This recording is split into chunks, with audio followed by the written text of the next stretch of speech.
All right. What's going on, everybody? Welcome back to Washington. We got a big match. This is a crazy-ass match. Between Osaka and Raducanu, both Grand Slam champions, never played before, which is a little bit strange considering that, Raducanu almost for 4 years now has been, well known, and Osaka obviously has been around for a long time as well. So, first time meeting. No one's in the crowd, which is so disappointing. I guess because, if it was a night match, maybe it would be better, but they have to put it on during the day for all the people from the UK, so they don't have to stay up until too late tonight. So they're trying to get the audience, do it for the audience, but it's going to be interesting. It's like even money betting as well, apparently. So I don't know who. I mean, Osaka probably can overpower Raducanu, but also Raducanu's in better form. So I don't know. I don't know who's going to win this one. That's why it's exciting. Winner of this place, Sakkari, by the way. So Sakkari doing well this week. Beat Navarro yesterday. And, that's going to be really fun couple of matches coming up. This tournament on the women's side, it's pretty crazy. Got a lot of good names. Did I have a nice week off? Yeah, it was. I can't remember what I did. I don't think I did anything, but it was good. This week was supposed to be a week off as well, but Washington had other plans. But I'm not sure what we do today because there's this match and then there's nothing really crazy coming up. No, nothing super like this is the match of the day. What's the WC? It's a wild card. How was the movie? It was good. I'm not gonna say anything more than it was good. It was good. I liked it. It was fun. Go see it if you haven't already. Well, you probably haven't. It just came out today. Let me have a look at the schedule. So we've got this match, and then we've got Venus is playing in like 6 hours. We might watch her. Pagula versus Fernandez is happening. Maybe that's something to watch. So we'll see what we do. But my power goes out today, so I don't know if I can watch Venus, but we'll see. Cincinnati will be about 2 weeks. Yeah, I mean, all the 1000s are 2 weeks now. Hey, Sebi, thank you for the 25 months.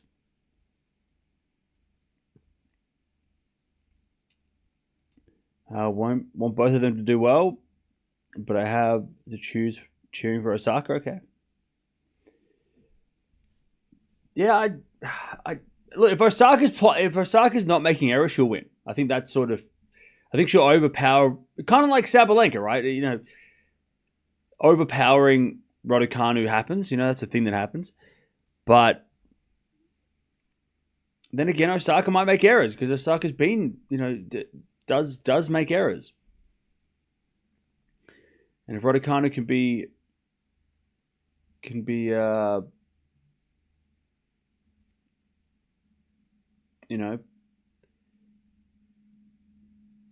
good defensively, she probably could get the win as well.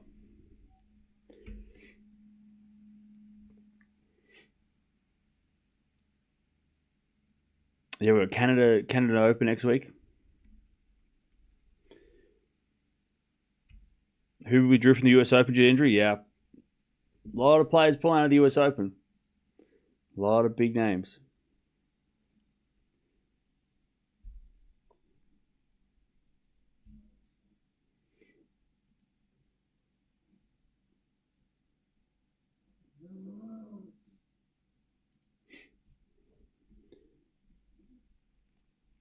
All right.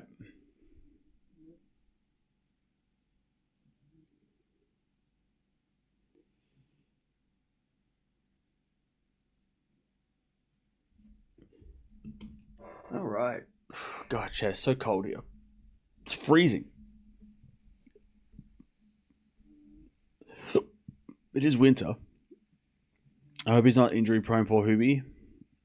Yeah, he just that knee problem that like 12 months ago when he hurt his knee. I don't know if it's a knee again, but yeah. Back to tennis after Wimby. Yep, that's it. That's it. We're back.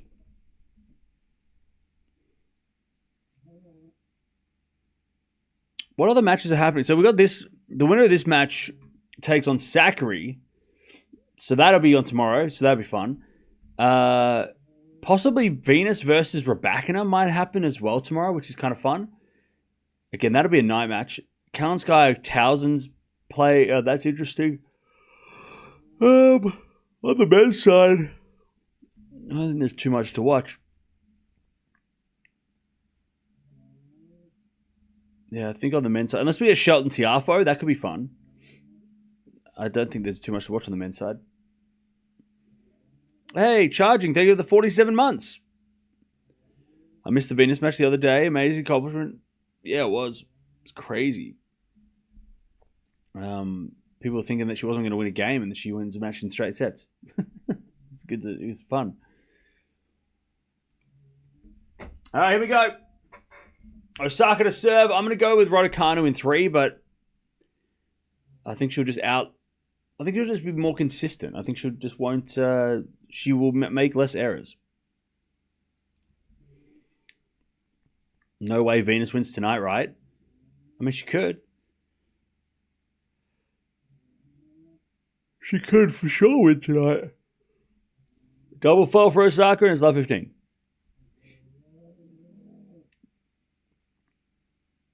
Battle of the US Open champions. Yep, that's it. That is it. The hell? All right, love 15. First serves a fault, second serve.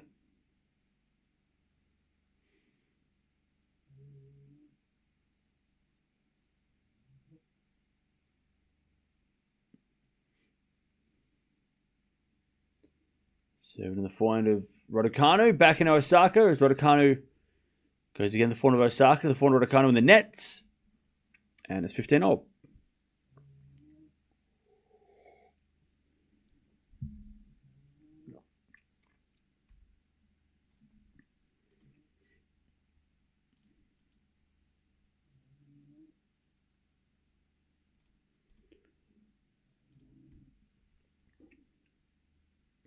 All right, 15-all.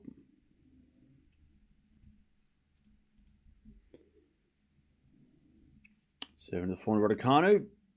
Return the forehand of Osaka. Raducanu backhand. Into the backhand of Osaka as Raducanu slices it back. Into the backhand of Osaka. Raducanu forehand on the stretch. Osaka hits a forehand down the line for a winner. That is what I'm saying. The power of Osaka, if she's clean, she'll win. She'll be able to overpower Raducanu on the grounds, but it's whether or not she can hit enough of those shots. Because Raducanu's defense has been great the last, sort of 12 months. As Osaka says, also serving is going to be a massive deal.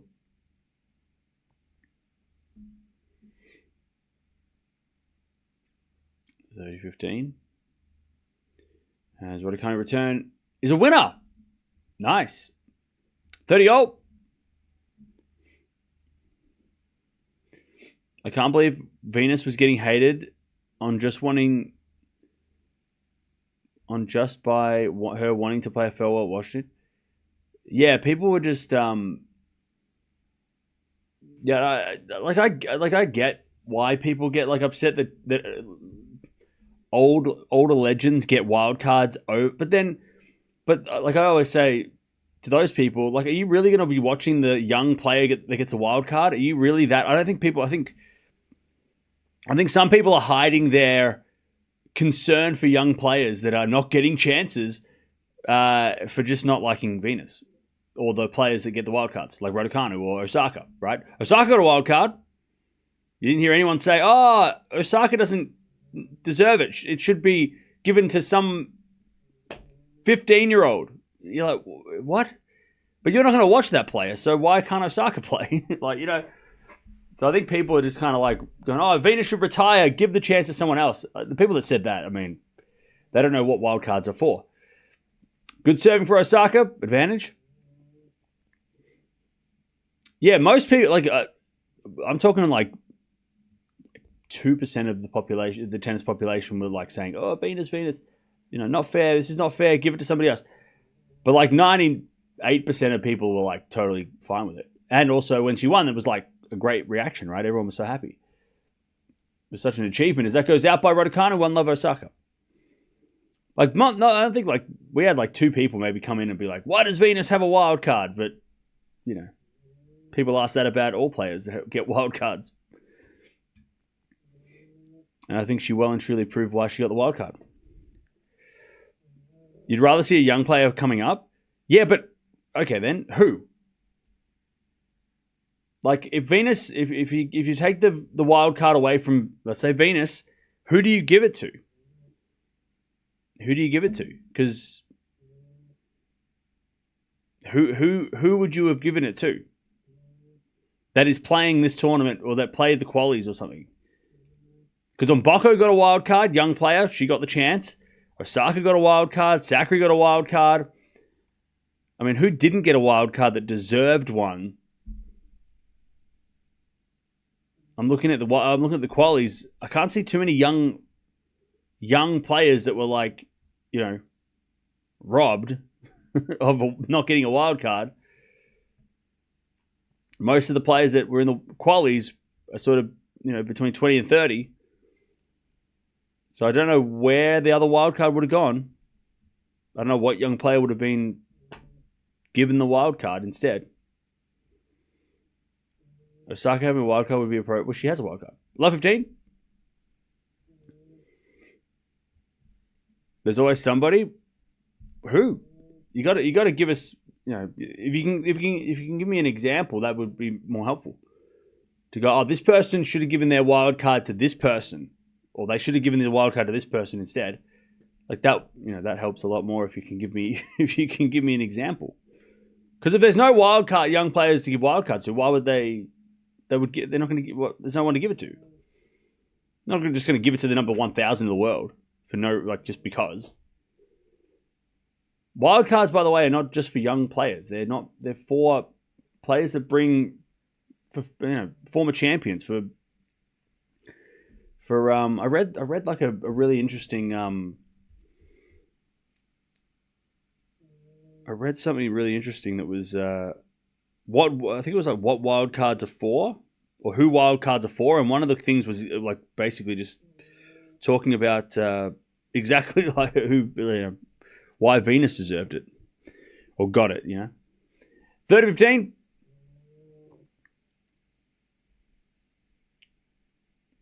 As Raducanu on the stretch with a forehand, Osaka goes cross court off the tape and wide. It's 40-15.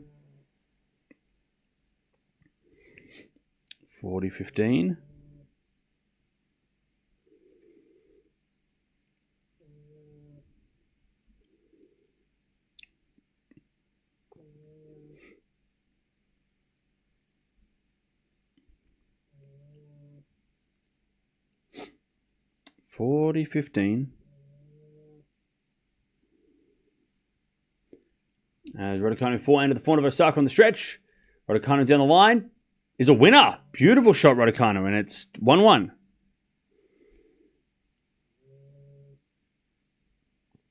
Oh man, I should have saved it. This was such a great explanation on why players get wild cards. So good. I can't remember where I saw it though. It was somewhere online. I completely can't find it. It's a great explanation.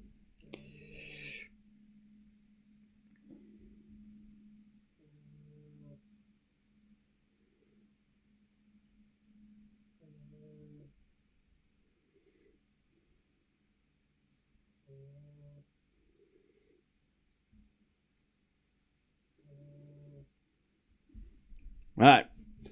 15 love. Yeah, I can't find it.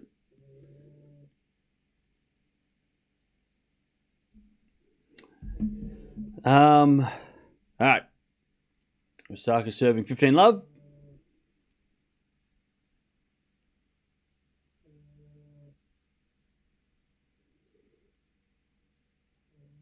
Is it a double fault?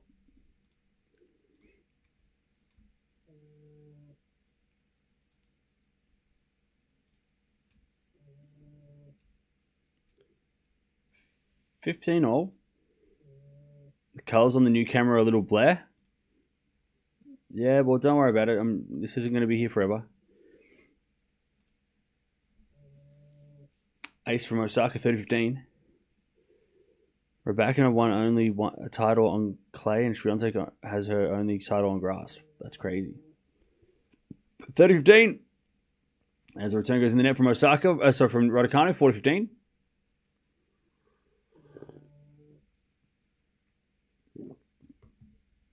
The audience were cheering like mad for Venus. Wildcard completely justified for a legend. Yeah.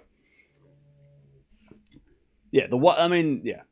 Even before the match started, if you're questioning why a champion like Venus gets a wild card, then you don't understand what wild cards are for. 2-1. Like, you might have a preference that, you'd rather have wild cards given to so-and-so over the, whatever. But, like, the wild cards that are given, right? You're giving one to Mboko. She's a young player. She deserved it for sure. Sakkari, Osaka, Venus. I mean, 3 players that everybody knows. So you want to give the crowd, the wild cards are, yes, they're for opportunity, for giving opportunity to the young players or players that are coming back from injury or, whatever. But then there's also given to players that are going to bring people to the crowd and sell tickets, right? The tournament also are going to use wild cards to promote their event. If they can say, hey, the return of Venus Williams, they're going to use the wild card to use that as a marketing, and it works because when she wins, it makes it even better. But the 4 wild cards that have been given all won the first round. So all the wild cards for this tournament were totally justified. Like, if they had all lost in 6-love, 6-love, you'd be like, maybe it should have gone to somebody else. But the 4 wild cards all won their first round. Sakkari's into the quarterfinals. Osaka's playing now. Mboko had a really good match yesterday against Raducanu, and Venus plays later. So you can't tell me that the 4 wild cards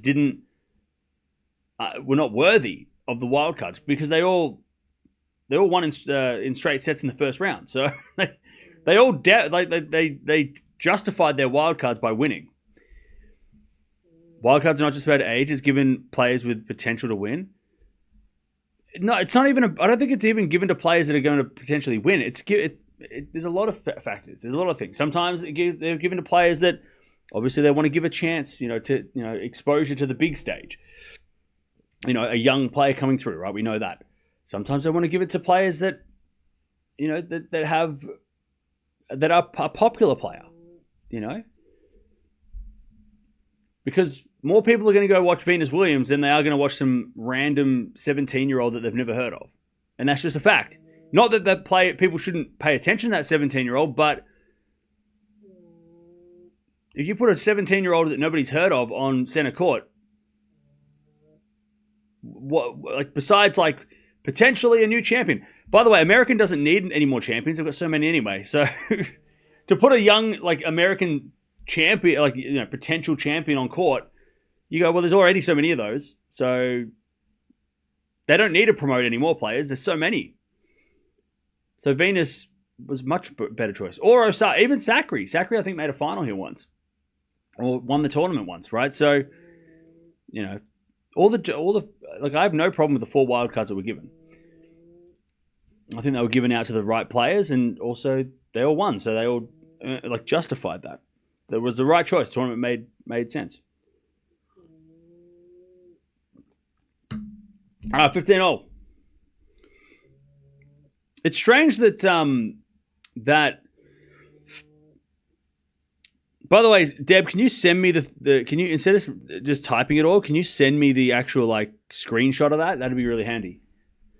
15-all. Deb, can you send me the link to where you found that quote, that reason? As Raducanu to backhand winner, 30-15. Not fair, Cam. But again, if we're going to have this conversation, you need to give me an example of someone who didn't get the wild card, who should have gotten it instead of the players that got them. If you give me an example, then we can actually have a chat. But if you're just oh no, it should have just given to some young player. But if you don't know who that young player should have been, then they shouldn't. Then why? What's the problem? You got to give me an example, otherwise we can't have a chat. 30-15. Is it a 4 now from Raducanu into the forehand of Osaka? Raducanu goes down the line. Osaka goes down the line. Raducanu in the net. 30-0. I was just on Google. Okay. Thanks, Deb.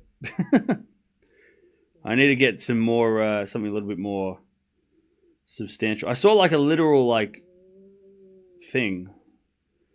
Like it was not a Google thing. It was like an actual like thing.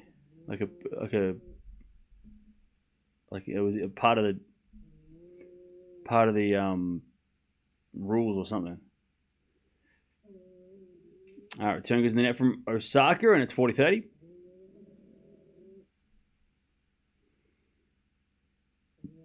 Then you give wildcards to players to get to sell tickets, especially when some of the top 10 players aren't attending. Yeah, that's definitely one reason to give wildcard, for sure. Specific wildcard picks are going to be controversial, but the principle of wildcards makes sense. Okay. All right, let from Raducanu. It's interesting that Osaka got a wildcard. Now, the reason why she would have got one, she either just missed the cutoff, which would have been like maybe 50 in the world, because Raducanu got in without a wildcard, but Osaka was only a couple spots below her, or she was on the entry list, so she didn't sign up for Washington until the last minute, and then she needed a wildcard. But I think it was the first thing. I think she missed the cutoff. She would have maybe just missed the cutoff on the entry list a couple of weeks ago. 40-30.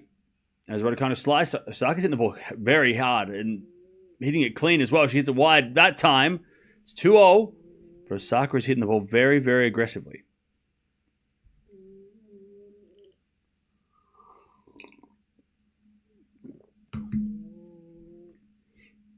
During Wimbledon, the wildcard distribution wasn't good. Well, yeah, see, okay. That's a great example of a tournament that prioritize their own players. Yeah,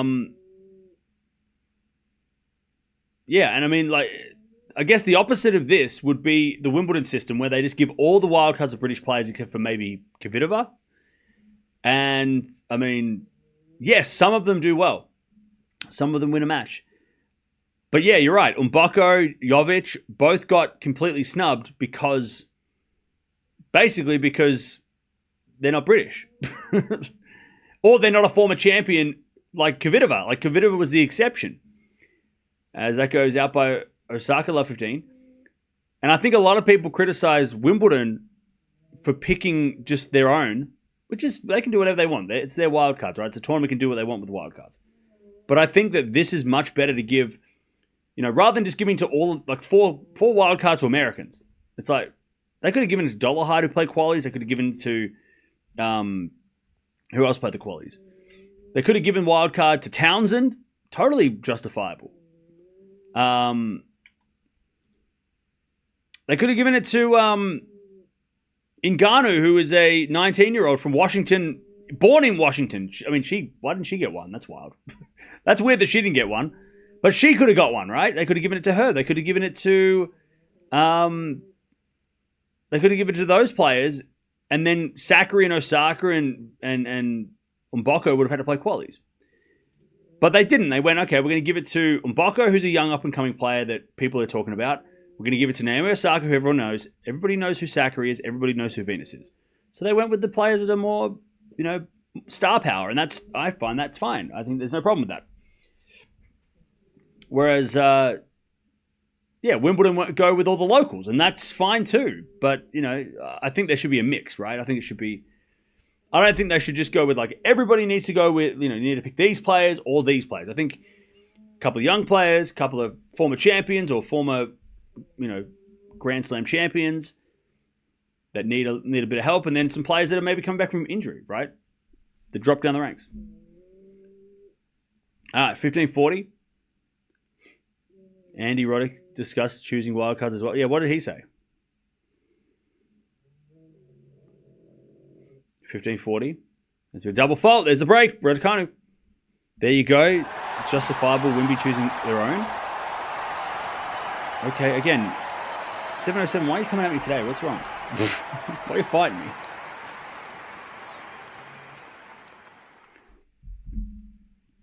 All right, Raducanu with a break. 3-2. I was upset not to see Wawrinka get a wild card at Wimbledon. Yeah, it's weird. I wonder if he didn't want to play Wimbledon, or if it was his choice not to play, or if they just didn't give him a wild card and he went, well, I'm not going to play qualies.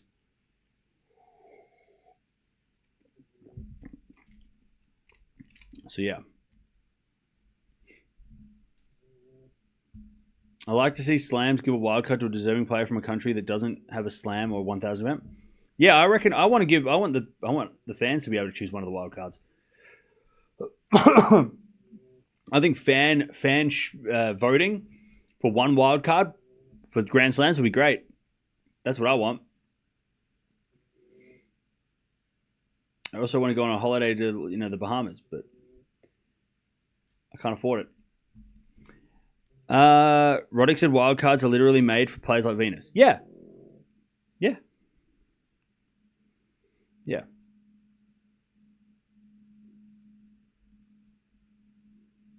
Really appreciate the channel. Cam is an important voice in tennis. Watch along, listen along, key matches, and brings a well-grounded approach to all topics tennis related. Well, thank you. That's very nice of you to say. I don't think I don't believe half of those things but I appreciate it.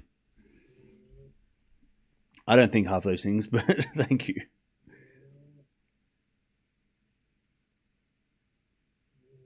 Obviously, there should have been British wildcards, but they should have given international players one or two. Yeah.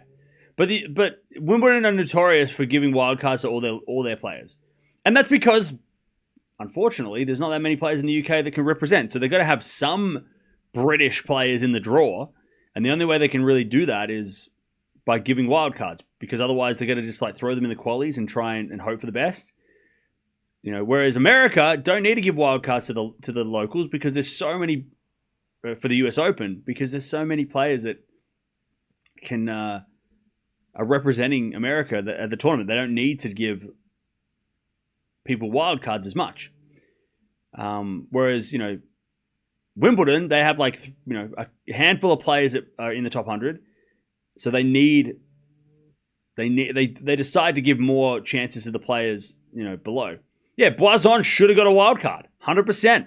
Got totally snubbed, lost first round, and look, she lost first round of qualies, so maybe justified. But again, Boison was someone who everyone was like, why has she not got a wild card? Andreescu, I think, was another one, 40 love, by the way.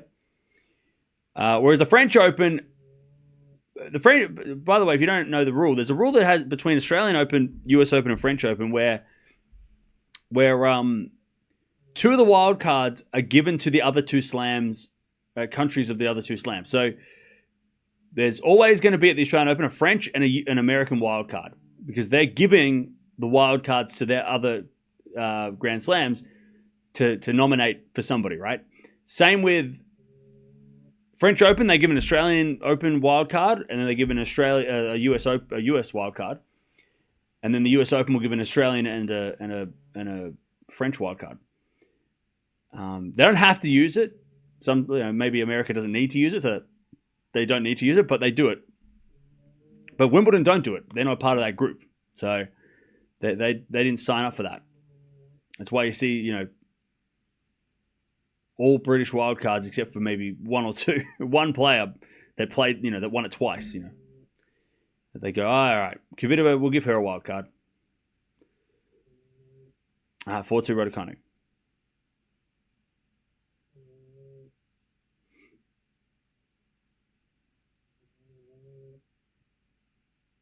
All right, backhand winner there from Osaka, and it's 15 love.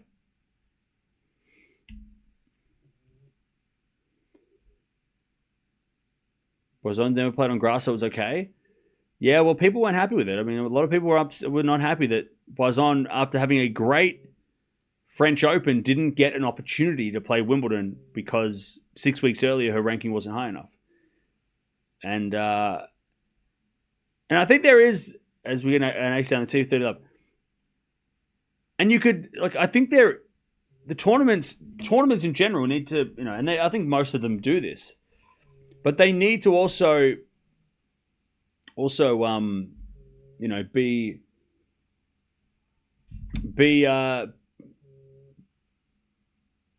able to get on the players that are playing well at the time. because there's a little bit of a hype factor. Like after the French Open, everyone was talking about Boison, being like, okay, how good is she going to be? Everyone was talking about her. So to get her in the main draw of Wimbledon would have given a lot of people would have been interested to see how she did. But instead they threw her in the qualies and she kind of disappeared without a trace and nobody really talked about her, except for the fact that she didn't get a wild card. So I think there's also, picking wild cards, you've also got to take that into consideration. How hot a player is at the moment. How well they're playing at the moment. Yeah, Boison might not need a wild card now, and she might not go on to win Wimbledon. But at the time of her, she probably deserved a wild card, or at least, again, I hate the word deserved because I feel like deserved is not the right word. But I feel like a player like her is someone that should get a wild card because she's really hot right now, right? She's playing so well right now. You might as well jump on that hype train a little bit. As Osaka holds 4-3. And if she's a trending player, so you might as well get on her for that, Now she did go on and win a title last week, which is great. Well, was it last week? Yeah. So she doesn't need a wild card anymore, but I don't know. I think there's just that needs to be factored in as well.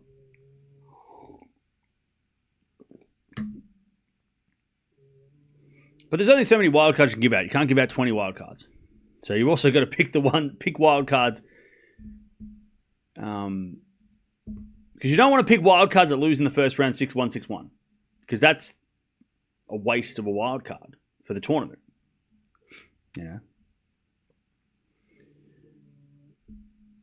Raducanu has a serious attitude problem. She must have been really spoiled as a kid. Cool. Neil, do you know her personally? Are you saying this because you met her in real life, or are you what are you doing? How do you know? That's what I want to know. How do you know? Are you just judging her from the comfort of your couch? I saw her make a strange face. She must have been spoiled. What are you basing this off? Are you a sports psychologist, or are you what are you? What are you judging from afar? Also, that's something you should keep to yourself. You should say that in the comfort of your own living room when no one's around. Not type it into a chat with 1,000 people in here. Don't say that out loud. That's something you don't say out loud. Just keep it to yourself. Because it definitely is not the case unless you met her in real life and you know her personally, or you went to school with her or something. Yeah, someone's snoring. Yeah, it's just my next door neighbor. They're loud. 4-3 Raducanu with the break.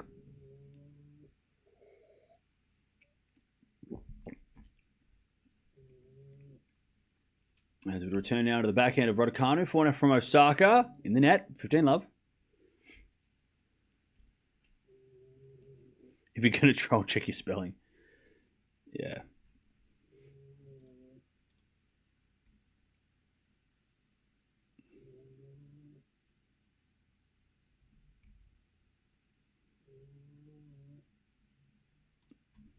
All right.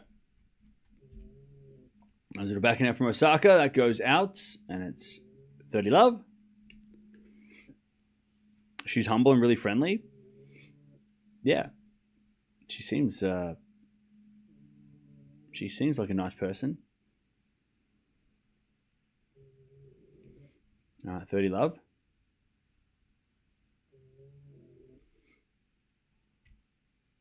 By the way, I think people confuse confidence and competitiveness for arrogance sometimes.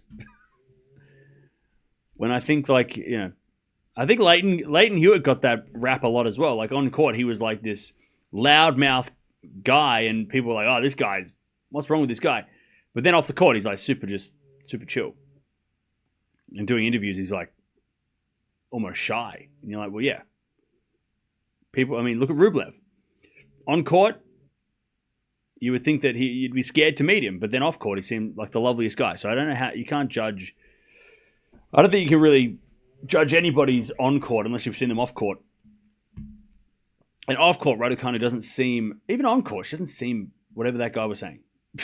That guy's just like obviously pissed because Raducanu beat Kostyuk and he loves Kostyuk. By his chats, he loves Kostyuk. From yesterday. 40 love.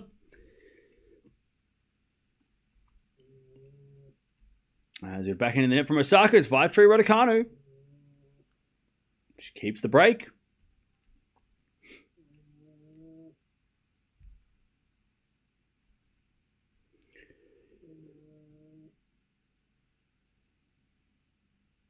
Raducanu might win Washington. That'd be crazy, right? That'd be awesome. By the way, if Sakkari and Raducanu play again, that's their first? Wait, did they play at the US Open? They did, didn't they? Have they played since the US Open? Semi-final. Oh, no, they played at Wimbledon last year. And they played in Dubai this year. Okay, so they played 3 times. And Raducanu's won all 3 matches. So that's a terrible matchup for Sakkari. 3-0 Raducanu. That's crazy. Maybe not that crazy, but... I mean, Sakkari should have won their first match, but... 15 love as Osaka gets an inside-out winner. And I know Sakkari and Osaka have played.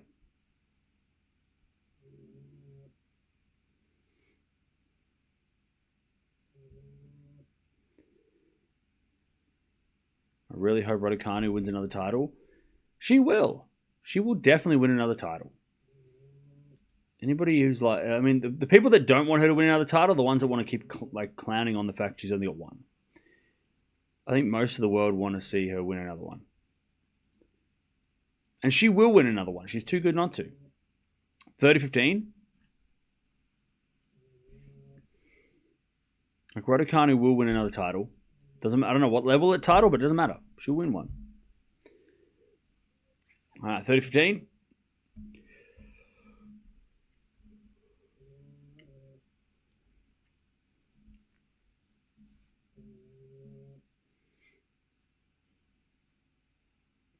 As it goes out on the return from Raducanu, 40-15.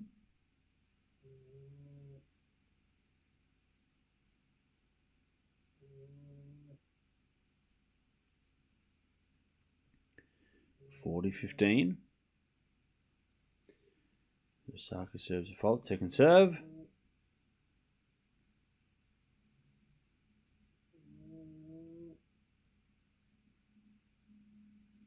As the return goes in the forehand of Osaka. 4 now from Raducanu in the nets. And Osaka holds. 5-4. Raducanu is going to serve for the first set.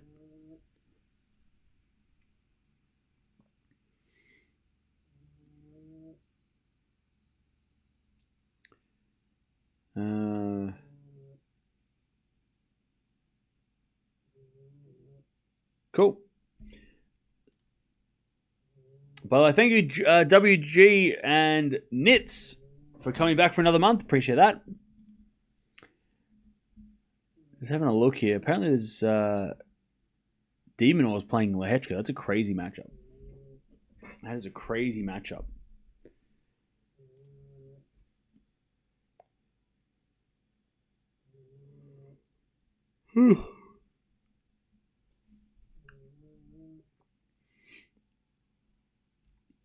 By the way, chat, after this match, I'm thinking we do the 250k party because I think it's probably a good time to do it today before things get crazy. I don't think we might not have too much time over the next couple of days.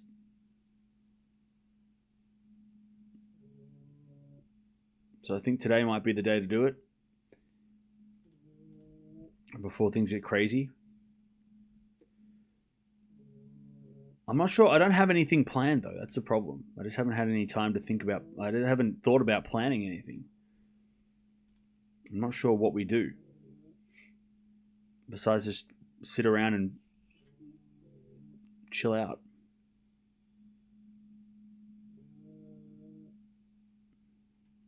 All right, 5-4. Raducanu serving for the set. Like, I don't have any balloons or anything. Or a cake. 5-4. Raducanu serving for the set.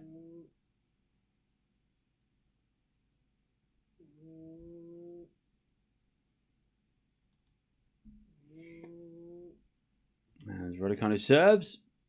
An ace out wide. Great serve. 15-love.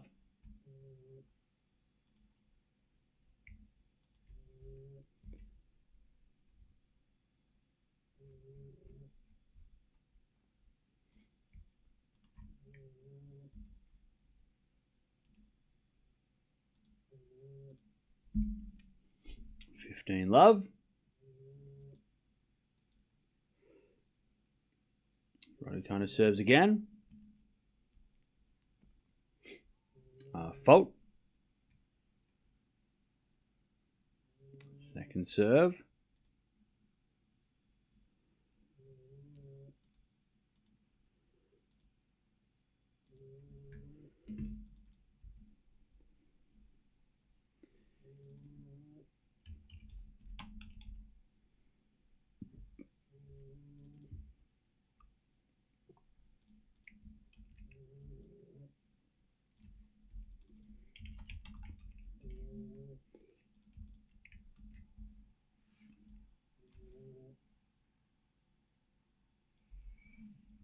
Ah, 15-all.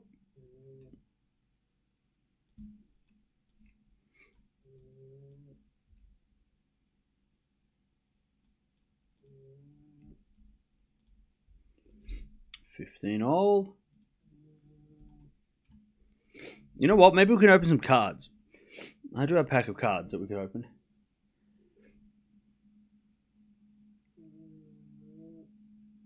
As return goes into the backhand of Raducanu. Raducanu on the net. And it's 15-30.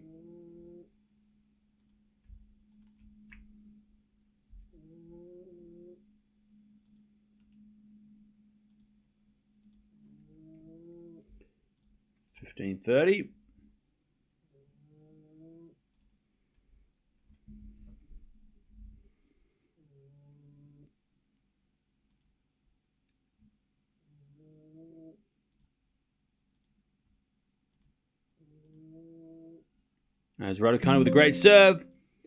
Gets the 30-all.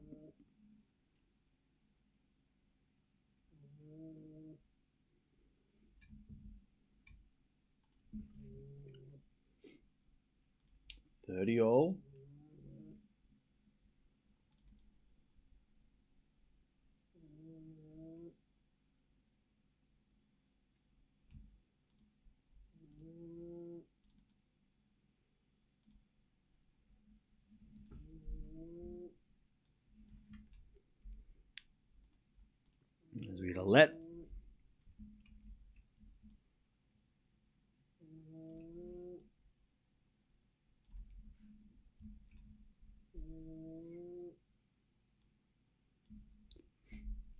As Raducanu goes in line, back on Osaka. Osaka overhits it. And Raducanu's got a set point to take the first set.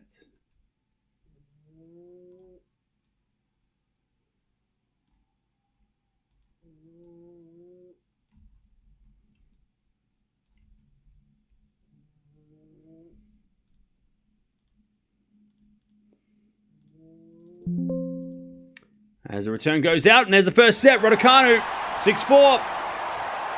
Solid first set.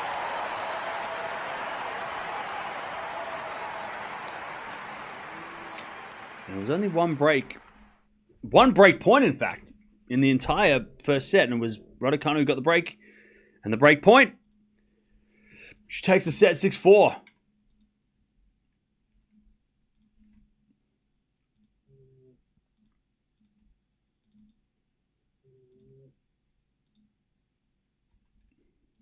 All right.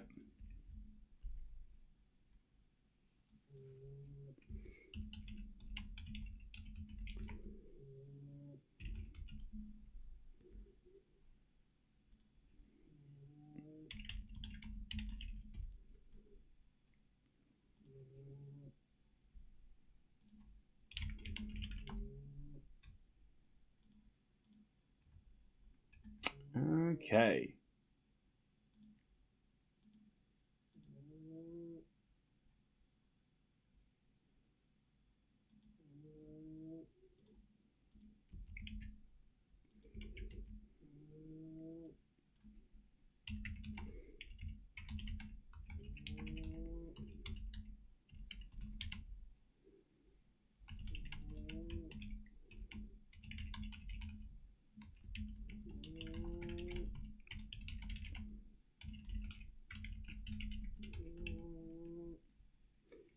All right, first set in the bag.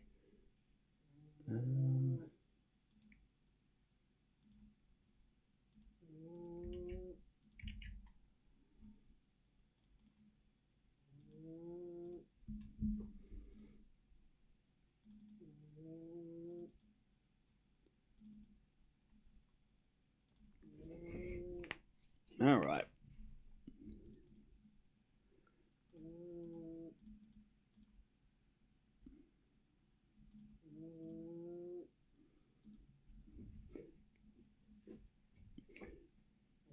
Emma's been playing really well all year. Yeah, for sure.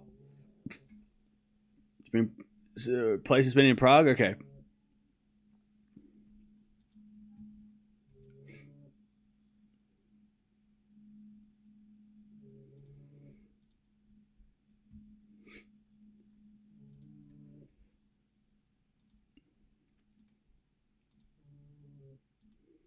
All right. Osaka's doing first in the second.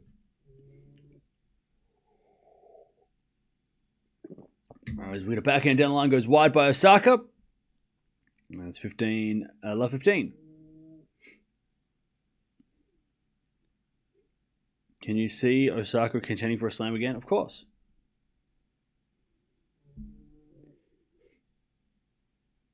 As a default from Osaka, second serve.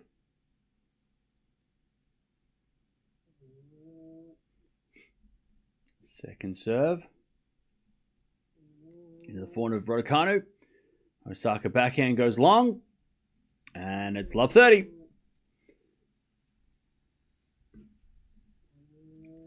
Love 30.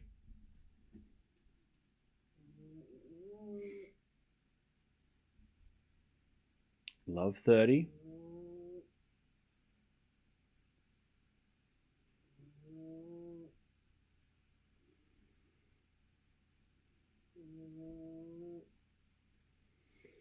As the return goes into the backhand slice of Raducanu, Osaka forehand.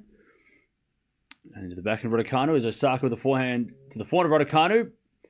As Osaka wins the point, Raducanu overhits it. 15-30.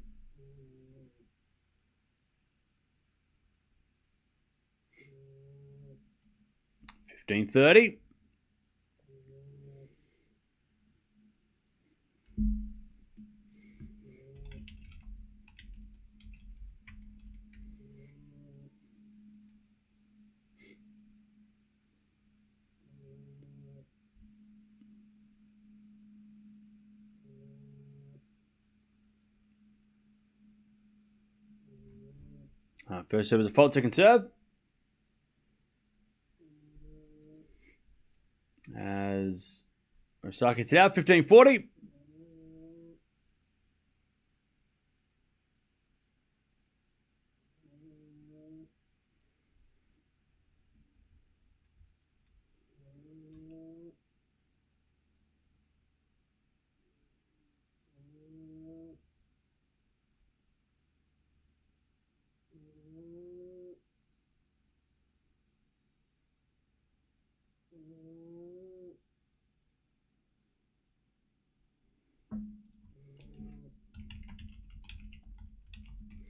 As Osaka backhand into the backhand of Raducanu. Osaka in the net. Raducanu breaks. 1-love in the second.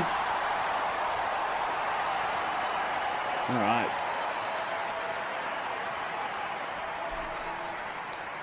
1-0 in the second.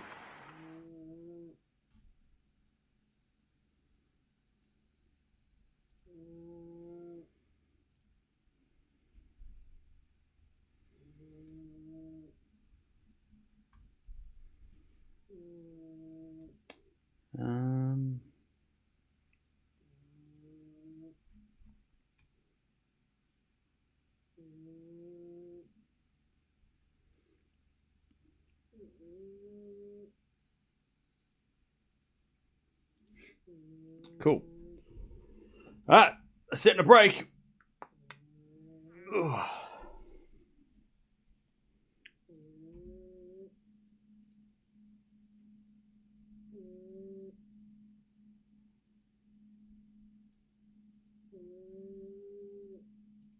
There's a default from Raducanu, second serve. Unrelated question, is the Screamer playing Washington this year? Unrelated answer, just say Sabalenka. As with the backhand now, goes wide by Raducanu, 15, love 15.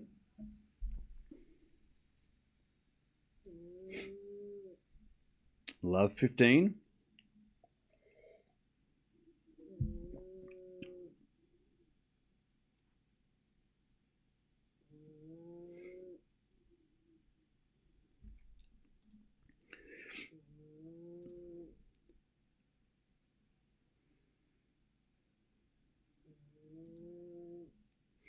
Ah, 15-0, good serve.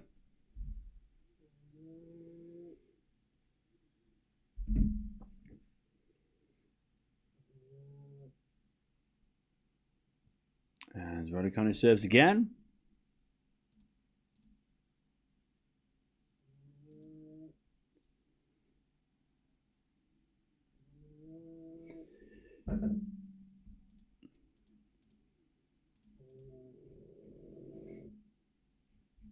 Ah, 30-15.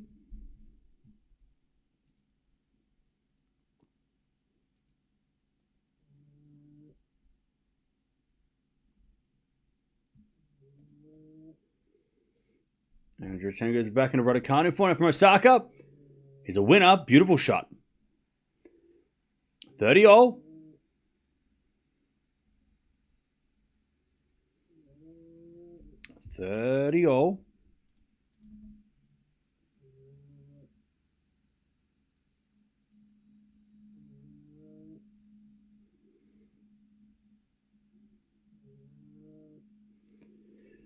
As we just serve again. And the return goes nowhere. 40-30. Good serving, Raducanu. 40-30.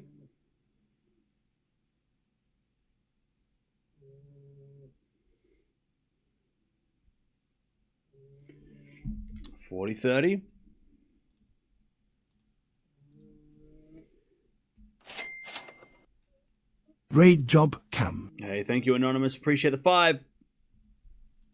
Thank you for the nice words. It's been a good match by Raducanu. 40-30. She's serving really well, Raducanu. I look at 90% of first serve points won. That's crazy. I mean, she's serving better than Osaka, which Osaka's one of the best servers in the world. She's serving way better than her. 2-love. Raducanu in the second.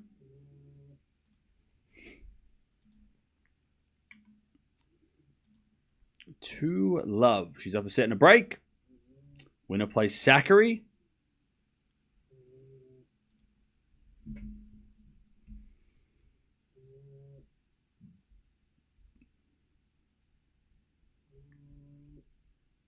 As Osaka serves.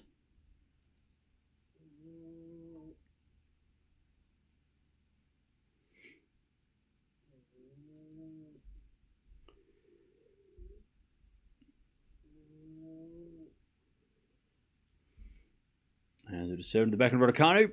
Osaka forehand to the forehand of Raducanu. Forehand again from Osaka as Raducanu goes to the back end of Osaka. Again, the forehand of Raducanu. Osaka forehand again. Slice Raducanu in the net. And it's 15-love.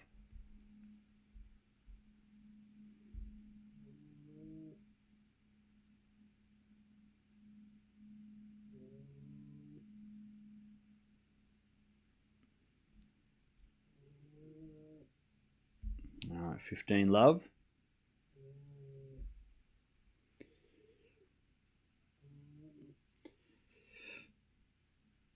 I think Raducanu has more talent than the other two British players. I just don't think she has consistency reached whereas Katie has. I feel like people are talking about Raducanu like it's 2023. Like,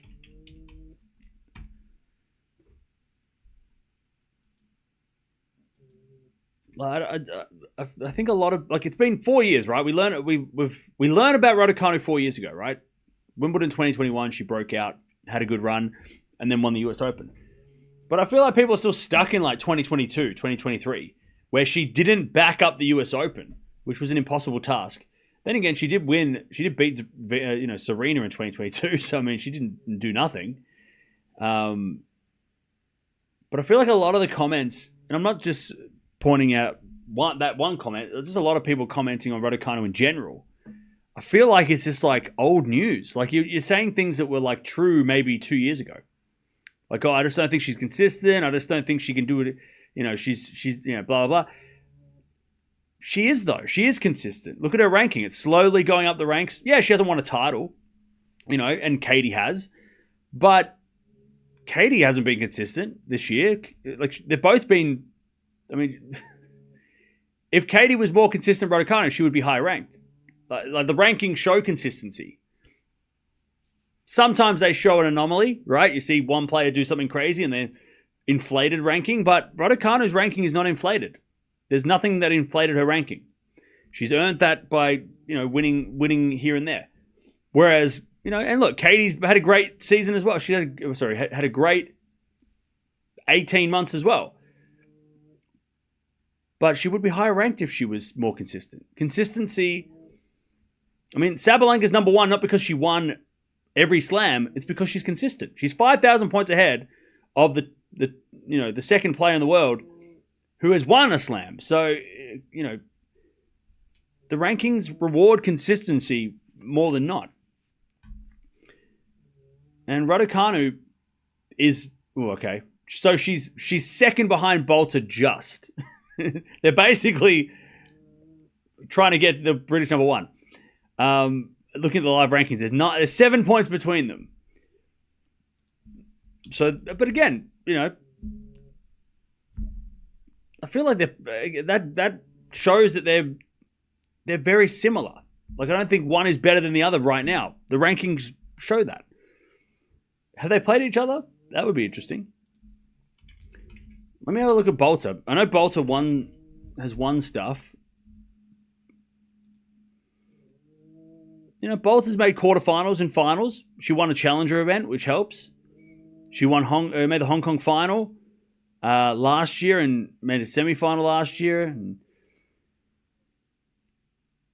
But then on the grass, I mean, Bolter, French Open lost second round of Keys. That's fine. Queen's Club, she lost to Schneider. She lost to Kessler in Nottingham, and she lost in the second round to a lucky loser in Wimbledon, which that's a bad loss. She lost first round Rome, second round Madrid, first round Miami, second round Indian Wells, second round Australian Open. She didn't play February, which didn't help. I mean, I would argue that Raducanu's had a better year based on those stats. 16 wins, 11 losses, whereas Raducanu feels like she's won more matches than that.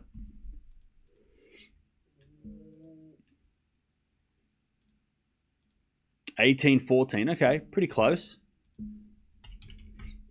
What's the race of the finals look like? Because that also shows who's won more points this year, which is an interesting comparison. So Raducanu is 29 in the race of the finals, so she's won 1,000 points combined this year, and Bolter's won 700. So Cartel's also not far behind when it comes to British play. I mean, she's the third. She's just behind. Bolter's defending a lot of points at the end of the year. Yeah, so it'll be interesting the next 3 to 4 months. Who is the British number one at the end of the year? But yeah, I think a lot of people just. Maybe it's because for a couple of years, the same things were being said about Raducanu. She's this, she's that, she's not good, she's this, lucky, whatever. And that people are still stuck in that oh yeah, she got lucky and she's actually really terrible. And it's well, no, she's not. Maybe she did get a little lucky winning a Grand Slam in 2021 because 2021 Grand Slams were up for grabs, for the most part. If you look at like the French Open that year, it was random at the time, but I think Raducanu, even back in 2022, we were saying Raducanu is probably, her ranking is probably between 40 and 50 or 40 and 60. That's about where she should be. Now, yeah, she shouldn't have been top 10, but that was because she won a slam, and that gives her a lot of points. And top 10 at the time in 2021, top 10 was a little bit easier to get to because the points needed weren't as high. But again, Raducanu is not a lucky player who doesn't deserve to be here. Like, if anything, she's been, if you take away, if you start watching Raducanu from 2024, back from injury, it's been a very impressive, slow climb up the rankings. You know, she came back from multiple surgeries, had 9 months off, which nobody talks about, and has slowly worked her way into the top 50. You know, she didn't get one big lot of points and then did nothing else. She's slowly grinding her way through. You know, yeah, okay, she gets a couple of, protected rankings and wildcards here. You know, she's had those, but she hasn't relied on those as the only way to get into tournaments, because you get a wildcard, lose first round. Like, the wildcard's as good as you are. Like, it's useless if you don't win. 30-all.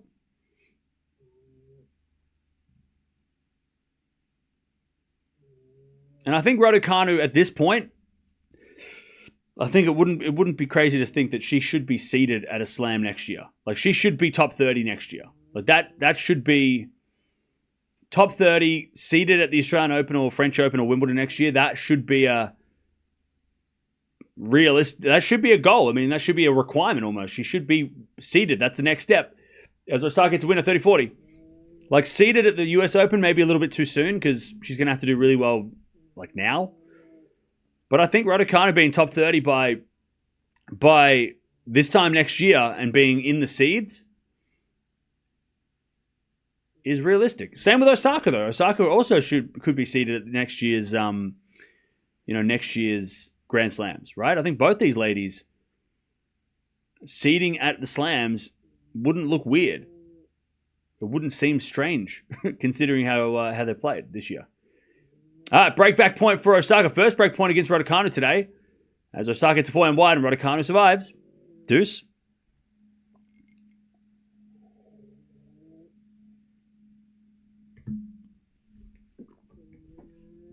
All right, we get to deuce. By the way, let me have a look. I think Raducanu and Osaka have to do some real damage this week and next week. Look, Canada's up for grabs. It's always random. Raducanu is only a couple of, she's about 150 points away from being seeded. So if she does win this title, she will be seeded. Or she will be top 30. So, I mean, it could happen very quickly. Osaka, if she wins this title, also will be in the top 30. So, again, there's a long way to win this title. There's a lot of big names to play. But, I mean, there's a possibility that could happen. They could be top 30 by the end of the week, which is kind of crazy. But realistically, if they don't win this title and they do well here and they do well next week and the week after, they could be top 30 by the US Open, but I wouldn't be... I think a better goal for, especially Osaka, I think next year being seeded at the slams next year is more realistic. Maybe less pressure, As Raducanu holds, 3-1. I mean, Raducanu should make the semis. She should beat Sakkari based on record. And then you've got Towson, Kalinskaya, winner plays Raducanu or Sakkari. And then, I mean, all the best players are at the top. Like, all the hard names. I mean, on paper, it's been pretty crazy. But, I mean, Raducanu's beating Kostyuk. She's beating Osaka. She's got to play Sakkari. I mean, that's a tough road. But, like, Pegula, Rybakina are up the top. So, those are the two big scaries. So you don't have to play both of them. You only have to play one of them in the final. I don't know what Towson... I mean, Towson's had a great year. And Caroline Sky is looks good so far this week. So that's not going to be easy in the semis if Raducanu gets there or Osaka gets there. But yeah, I mean, Raducanu. I mean, look, both of these ladies, because Raducanu's winning, but both of these ladies could make the final. I think the bottom half of the draw's wide open. Anybody could make the final, even before the draw came out. Sorry, before the first round was played, I think anybody could win the final, make the final. You know. Even when Navarro hadn't lost, you know. Because Navarro's year hasn't been great, so that was always a chance. 15-all.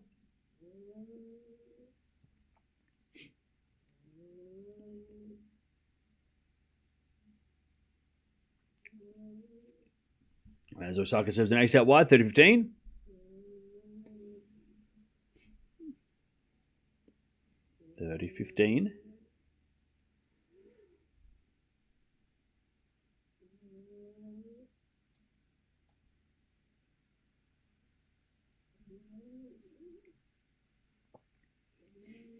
Did Osaka forget how to play like a top 10 player?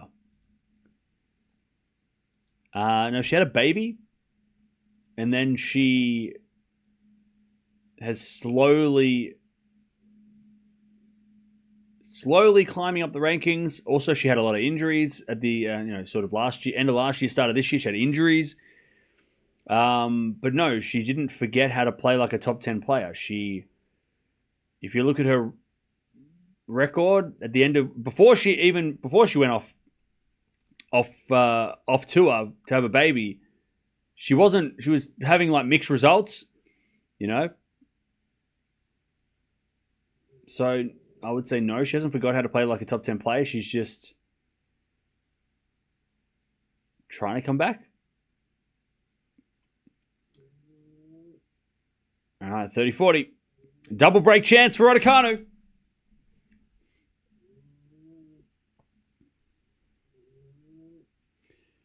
As Osaka says, a fault second serve.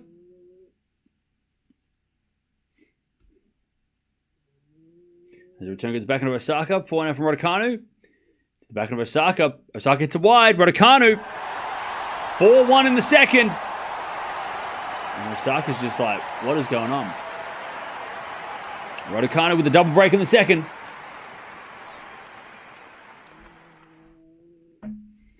Maybe I overestimate Emma still, but I do think she's a great... Underestimate you meant.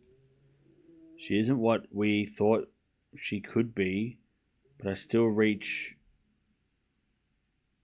What? Yeah, I think the only people that thought that Raducanu was going to like... And again, you got to remember, in 2021, things were a lot less clear than they are now, right? In 2021, Barty was number one.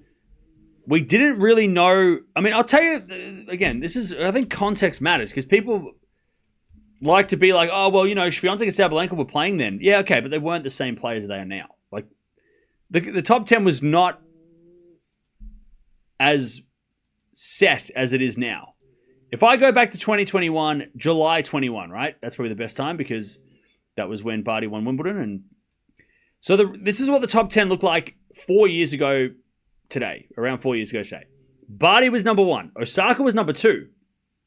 Sabalenka, Kenin, Andreescu, Svitolina, Pliskova, Swiatek, Muguruza, Halep. Now, 3 of those players have retired. Krejcikov was number 11. 3 of those players have retired. Pliskova's been on the long-term injury list for a while. Andreescu's fighting back from injury. So Kenin is sort of like floating around the top 50. Obviously, Swiatek and Sabalenka top of the tree. Osaka, sort of the same as Andreescu. Went away for a while, came back. Muguruza and Halep have gone. Svitolina kind of floating around the top 20. But it was a very Barty had won 2 slams to that point. Osaka had won a couple. Kenin and Andreescu were Grand Slam champions. Sabalenka hadn't won anything. At least hadn't won a slam yet. Swiatek had only won the French, but had dropped down the rankings because she didn't win the second French Open.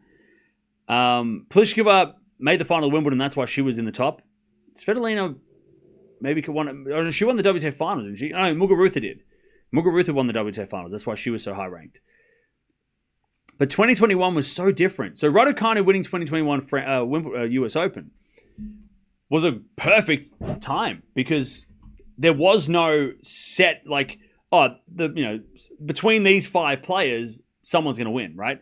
At the moment, if you look at the Grand Slams now, yes, Vondrousova and Krejcikova and even Keys, randomly winning, happens. But Swiatek's been very dominant. Sabalenka, Gauff, right, have all been very dominant. And they're the three biggest holders of slams, right? They've got 2, 3, and 6. And Sabalenka should have more based on, making the finals and semifinals of these events.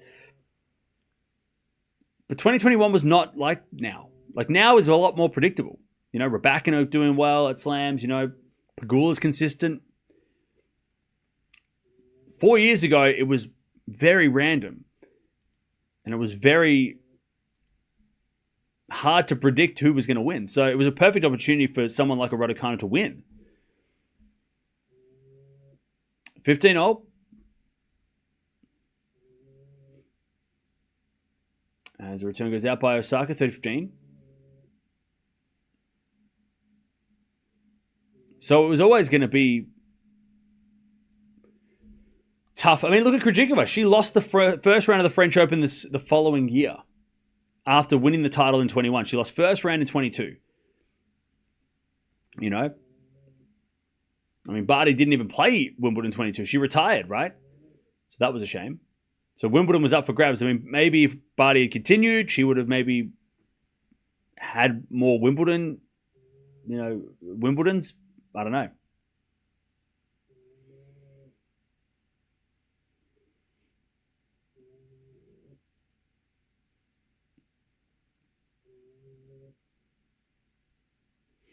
Uh, 40-15.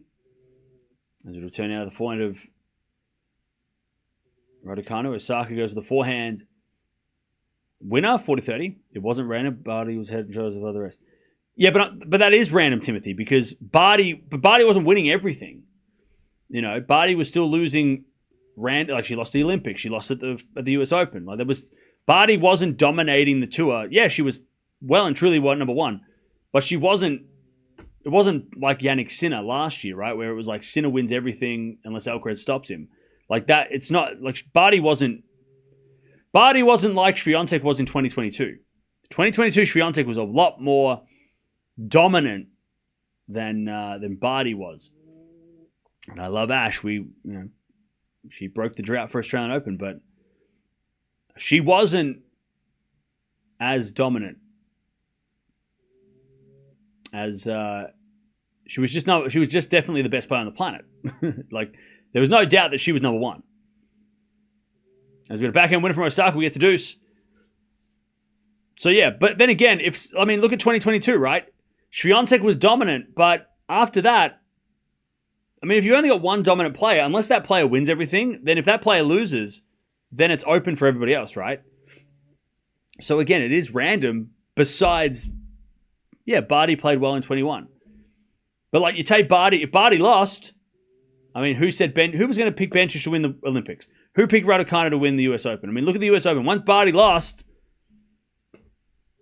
maybe Sabalenka, maybe Zachary, maybe none of them won. Maybe Svitolina, none of them, they all lost. So it was random. Especially when Barty lost. Advantage, Raducanu.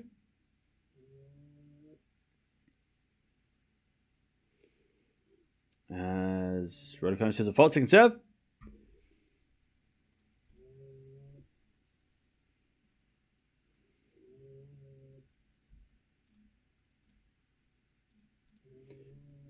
As the backhand return goes to the backhand of Raducanu. Osaka forehand goes wide. Raducanu 5-1 in the second.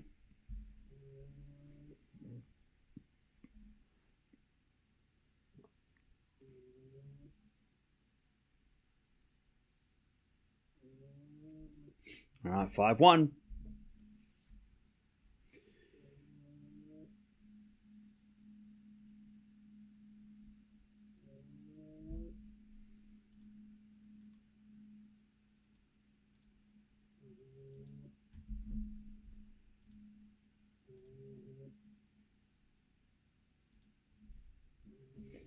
All right, Osaka serving set in the match.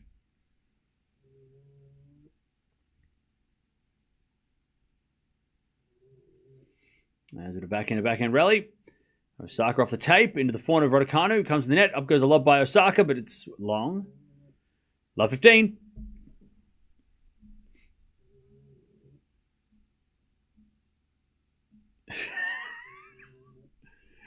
Wokeness is the reason for Osaka's downfall. All right, buddy. Yeah. Because that makes sense. That makes total sense.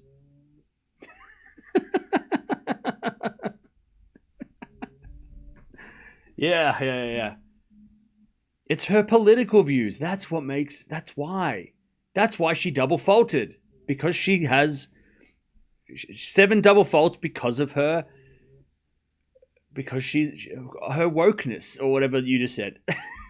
That's exactly why she keeps double faulting.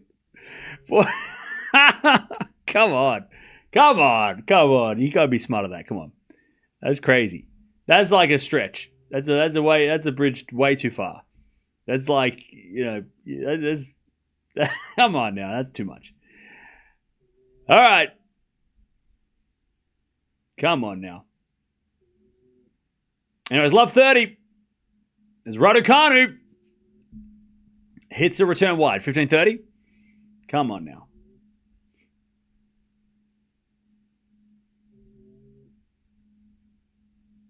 $15.30. Now she serves an ace down the tee, 30-all.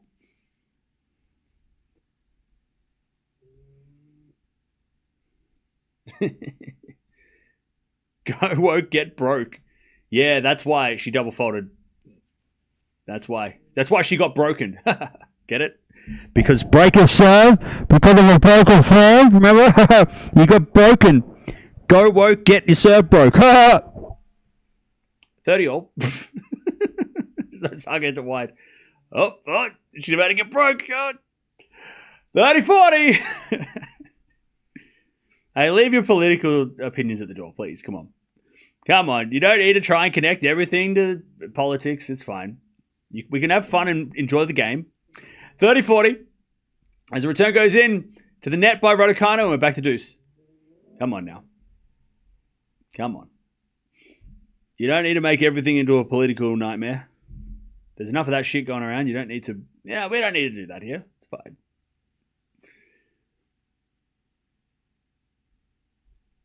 All right. Nice serving Osaka. Advantage. Osaka to keep the match going.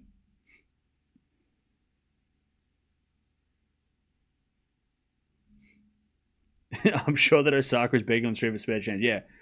Osaka is definitely, she definitely needs a hand. She needs the paycheck.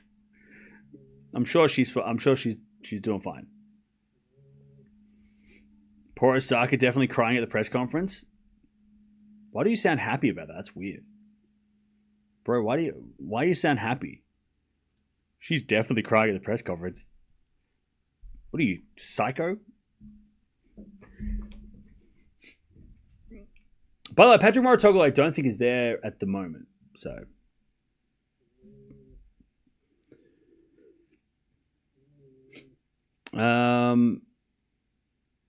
people are so mean. It's the internet. The internet brings out the worst in everybody. It happens. Emma has a chance winning Wimbledon as much as my dog does. Well. But your dog's a border collie, so you got a good chance.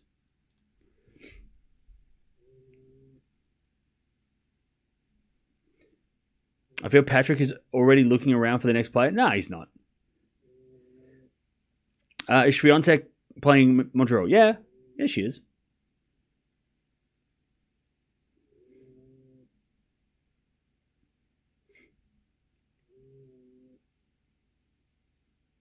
I think Tsitsipas split with Goran. Can't say I'm surprised. Yeah, he did yesterday.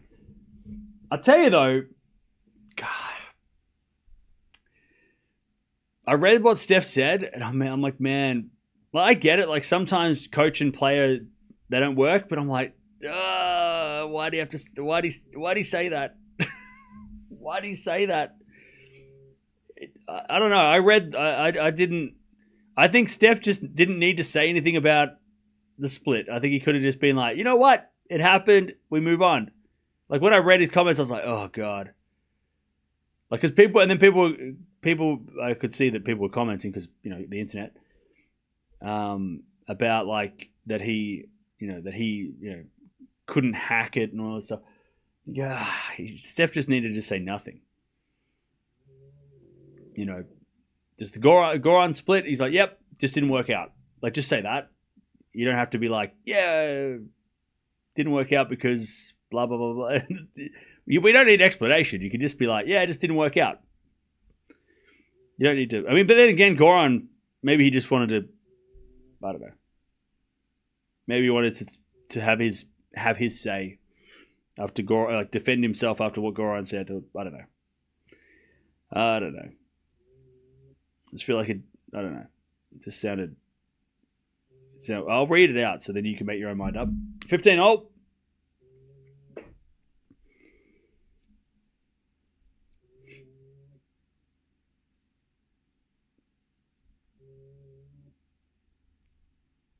As we just serve again from Raducanu. Into the back end of Osaka. Back end of Raducanu. Into the back end of Osaka. Raducanu forehand again to the front of Osaka. Into the front of Raducanu on the stretch. Osaka forehand again to the front of Raducanu. Into the backhand of Osaka. Raducanu backhand slice. Osaka backhand again. The backhand of Raducanu. Into the backhand of Osaka. And Osaka's a winner.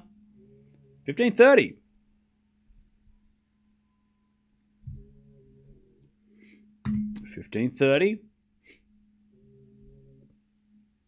I've been listening. Cam's laugh is everything. Yeah.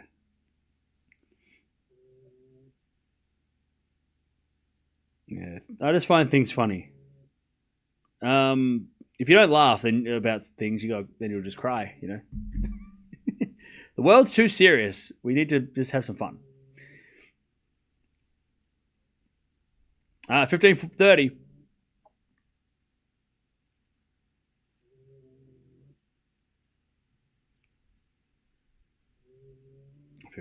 Serve. To the back of Osaka. Forehand from Raducanu. Into the back of Osaka is Raducanu slice. Into the back of Osaka is Raducanu with a forehand into the forehand of Osaka. Again, the forehand of Raducanu. Osaka down the line. In the net. 30-0. 30-0.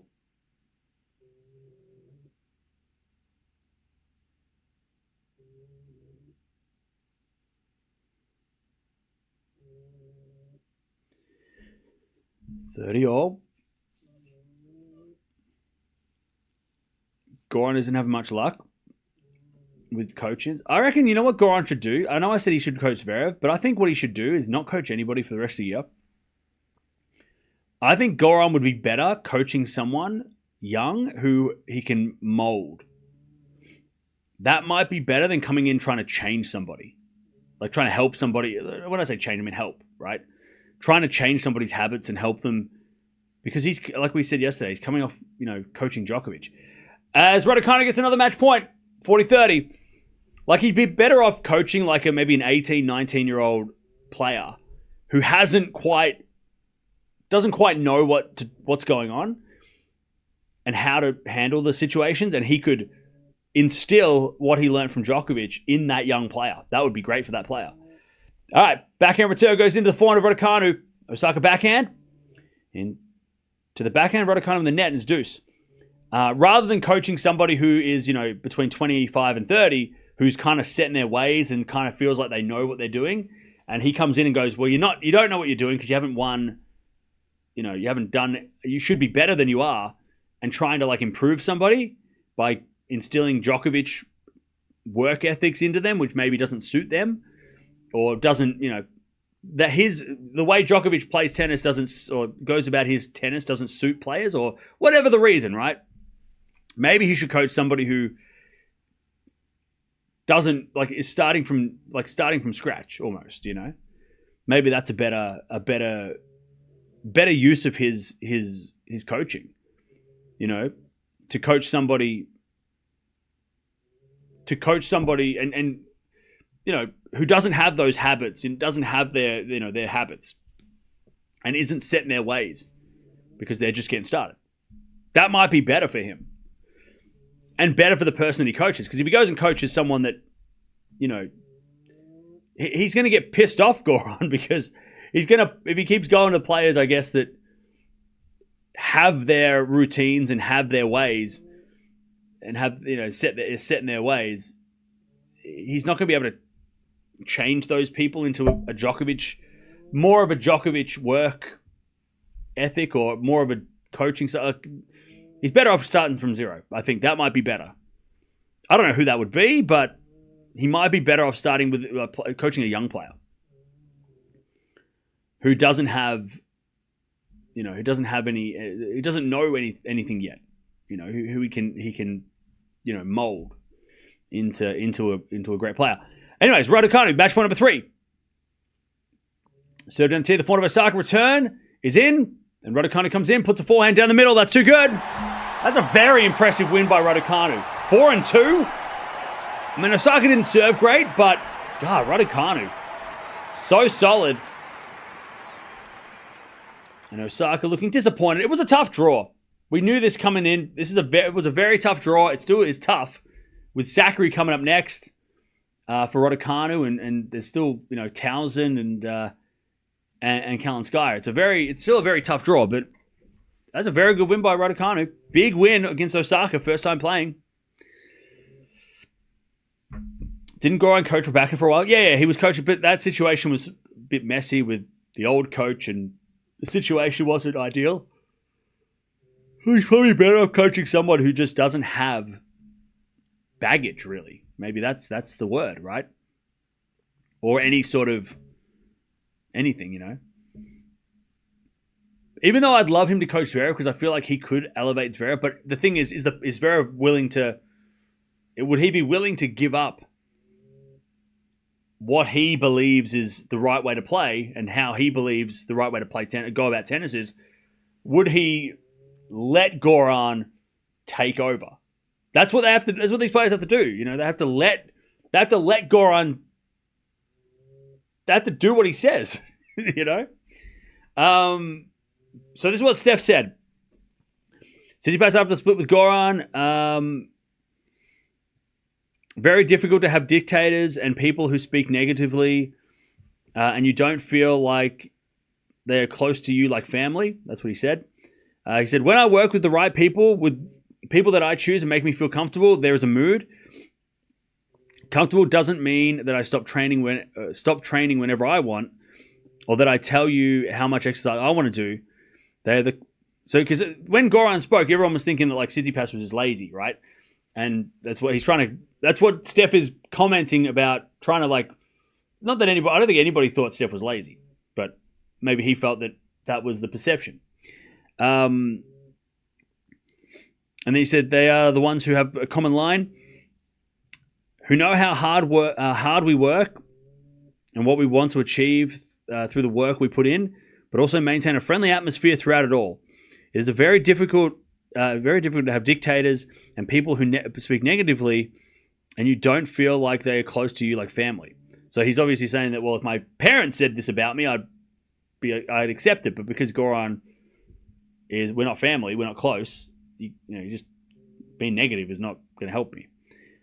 It's very being able to build a family out of this. People who will not only work with you in tennis, the tennis part, but also be your friends after your career is something I really want. My trainer Fred, I plan to have for the rest of my life. In my life for the rest of my life.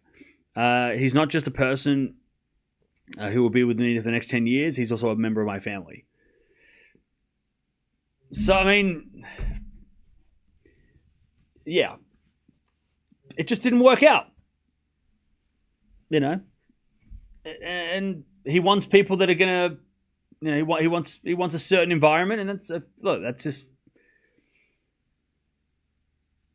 Now, I guess the question is like, is that gonna help him get to the next level and maintain, like, get back in the top 10? And I don't know. I'm not his coach. I don't know. But see, because I didn't have anything wrong with what Goran said. I thought what Goran said was like something that made something different. I mean, chat, this is the thing, right? If you're doing the same thing and it's not working, you got to mix it up. And maybe that environment might work for Steph, for him personally, but it hasn't been working lately. So like bringing someone like Goran in to shake things up and try and change things. I mean, yeah, okay, it might not be comfortable, but maybe that's what he needs or needed. But maybe he doesn't want that. So fair enough. If he doesn't want that, he's the boss, right? The player's the boss. The coach is just an employee. So if he wants a certain environment, fair enough. But is that going to get him to get to the next level? I don't know. Some players respond well to negativity, and some players, play worse. And they need to be more handled with more, with more care, right? Can't be shouting at players that don't want to be shouted at, I don't know. Goran was a bit tactless, made Steph sound really bad. The thing is, if you go watch the interview with Goran, he was talking like in a conversational way. He wasn't like coming out and saying, this and this. Like, he wasn't yelling and screaming. It's just the quotes in the articles and the headlines seemed like he was not happy. He was very much like just talk. Like, he got asked a question, he just responded to a question in a conversation, and it was very like no bullshit, straight to the point, But that's just how people respond to questions sometimes. But yeah.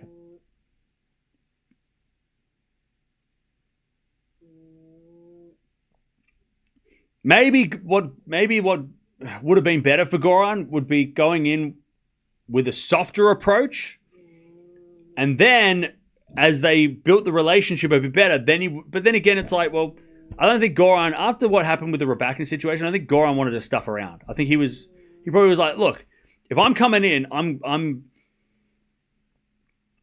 coming in to help. We're starting from now. Like, I'm not gonna tiptoe around for 3 months and then start to give you some help.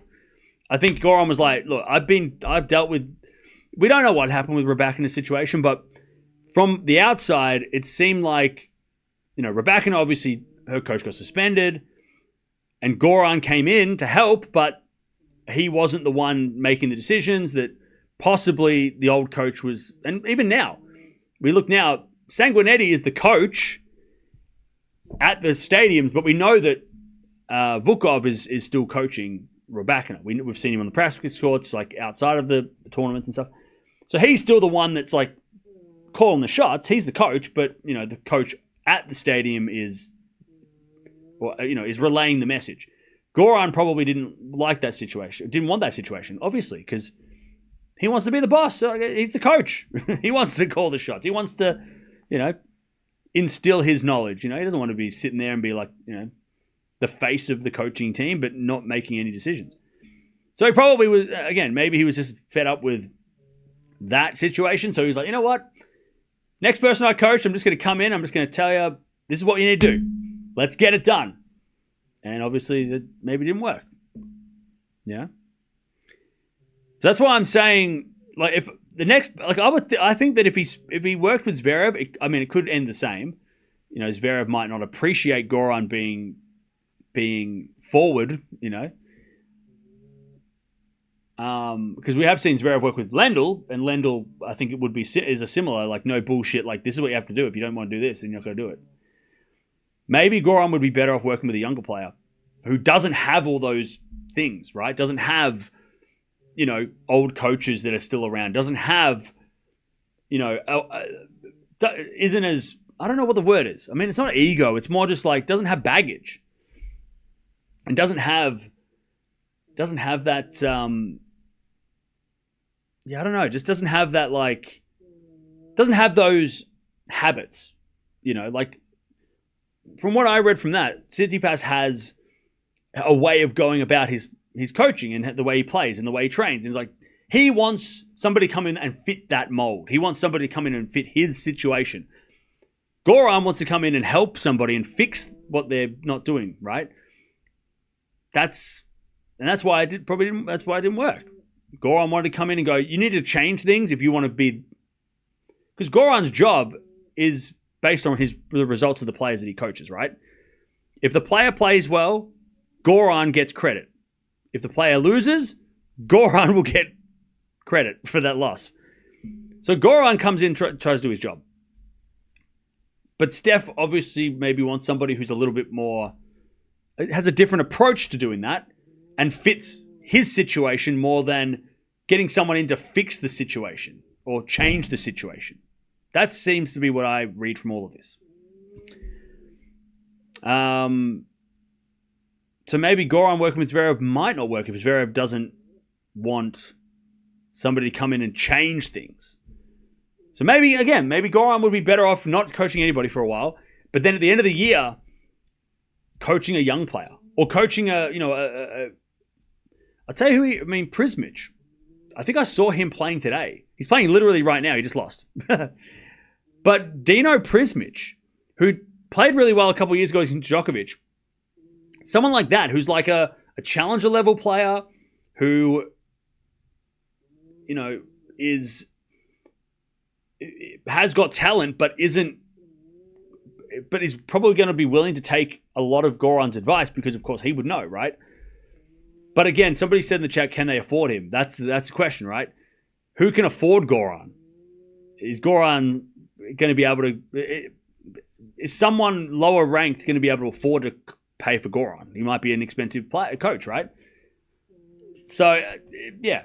Mensik? I don't know if Mensik is the one for... I don't know if Goran working with Mensik... I mean, maybe. But Mensik's already had some success, so I don't know if he would change things. I don't think Mensik needs to change things. I feel like a player that is either just starting or somebody who's like been around for a couple of years, like 20, 21 years old, who's struggling to try and figure it out might benefit the most from Goran. Mensik Goran would be personalities will mesh well. Maybe, but again, Mensik is not struggling. Well, he's kind of struggling at times, but Mensik won Miami. So I don't know if he is looking to get, I don't think he needs somebody else.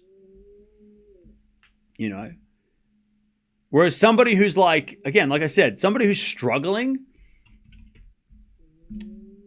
that might be better to because they're more willing to go, well, how do I make it big? Tell me, Goran. Whereas Mensik's top 20. He's, I don't think he needs any, not that it wouldn't be a bad thing, but I don't think he needs the help right now. He's doing fine on his own.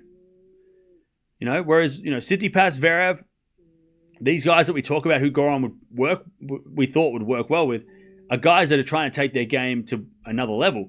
Mensik seems to be fine, right where he is. If next year Mensik starts dropping backwards, then maybe that would be a better situation to get him in. Who would? I mean, I wouldn't mind Popyrin getting Goran. Popyrin has been... I love Poppy, but he's struggling.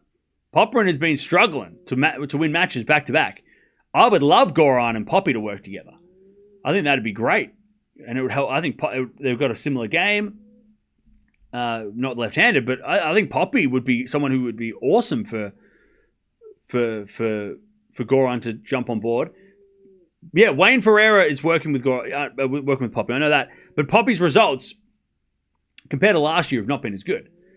And maybe that's because Wayne Ferreira is trying to change his game a little bit, maybe. But I mean, you can have two. I mean, you can have two superstar coaches. You don't just need to have one. You can, if you can afford to get Goran as well, why not get Goran and Wayne Ferreira? That's great. I mean, that's a great lineup for Poppy.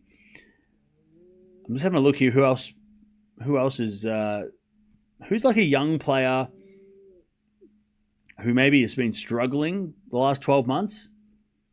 Like I said, Dino Prismic, who is Croatian as well, 19-year-old outside the top 100. If he could afford Goran, that wouldn't be a bad idea. Because then Goran could actually really help, and maybe elevate someone like that to a new level. Mikkelsen, I think he's doing fine. Feast is injured, so I think he's fine anyway. There's not too many young players. I think Prismic would be an interesting choice.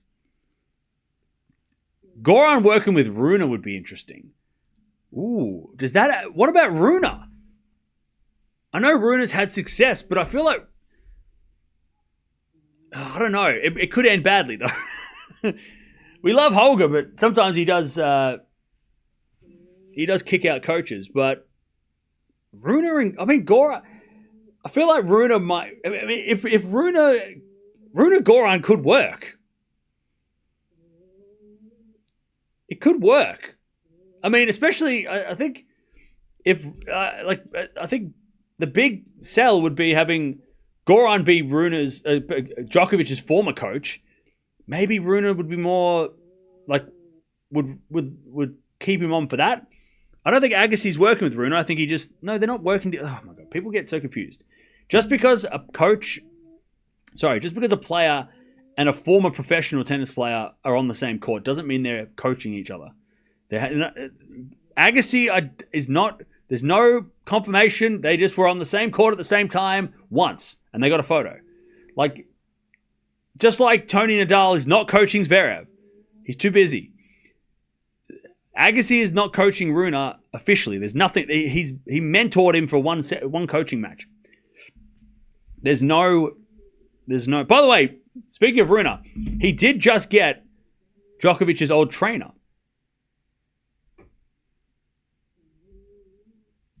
So yeah. Agassi always talks about him. Yeah, but Agassi's he's more of Agassi's becoming like a tennis commentator now. He's so he's going to commentate on all these players.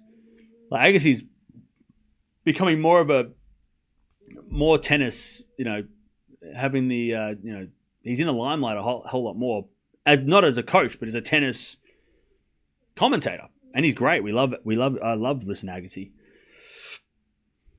but I don't think he's coming back to coach. I don't think Agassi's coaching.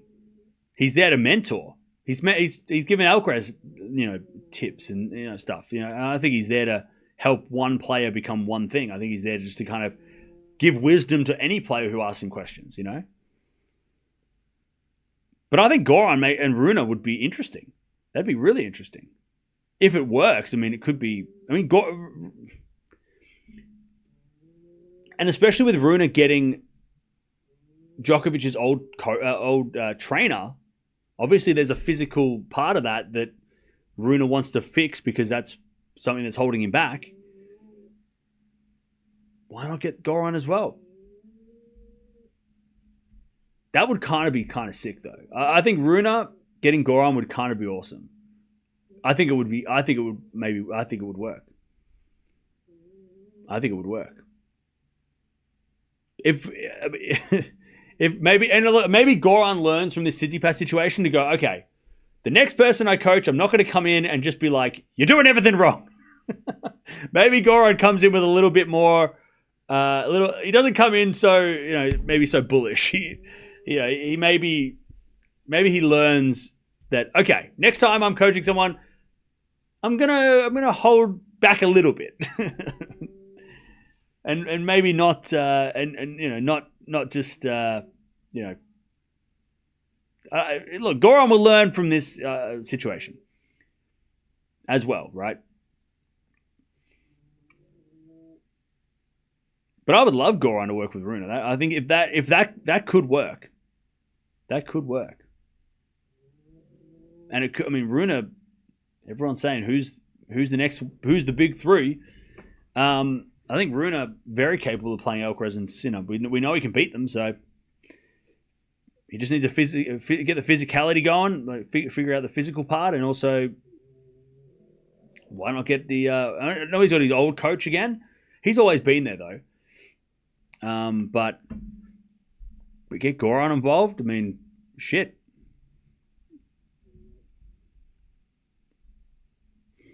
Why not?